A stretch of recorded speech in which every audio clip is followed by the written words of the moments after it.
పెళ్ళామంటే respect ఉందా? అరే నేను తీసుకున్న డెసిషన్ వల్ల అది లైఫ్ పరంగా అయినా సరే, కెరియర్ పరంగా అయినా సరే అది నష్టపోతుందేమో, పిల్లలు ఆగమైపోతారేమో, అరే కొంచెం ఆలోచిద్దామని ఉందా? ఎట్టు జీవితం తీసుకుపోతే బ్యాన్ చేత అటుకు వెళ్ళిపోవడమే తెలుసు. సింగిల్ గాడివా నువ్వేమన్నా? మరి పెళ్ళెందుకు చేసుకున్నా? నేనేం చేసుకోలేదు, అదే వచ్చి ఇష్టపడి లవ్ మ్యారేజ్ చేసుకుంది. అది నీ మెళ్ళ తాళి కట్టలేదు కదా, నువ్వే కట్టావు కదా, వద్దని చెప్పాల్సింది కదా.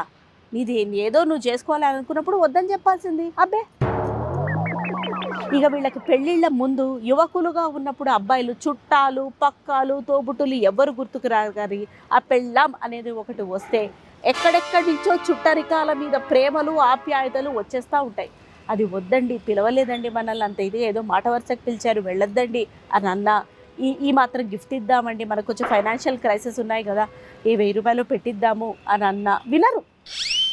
నీకేం తెలుసు నేను ఎట్లా పెరిగాను, బోడి నీకు ప్రేమలు లేవు ఆప్యాయతలు లేవు, నువ్వు చూసావా అది ఎట్లా పెరిగిందో, నువ్వు చూసావా దాని ఇంటి పక్క నుండి చిన్నప్పటి నుంచి, ఎందుకు బాగుతావు నోరుంది కదా అని. మరి నువ్వు అద్భుతంగా పెరిగావు కదా, నాకు కుట్టుదాన్ని ఎందుకు చేసుకున్నావు దాని కాలు కదా. అబ్బే ఇట్లా అడిగేవాళ్ళు లేకనే రెచ్చిపోతున్నారు.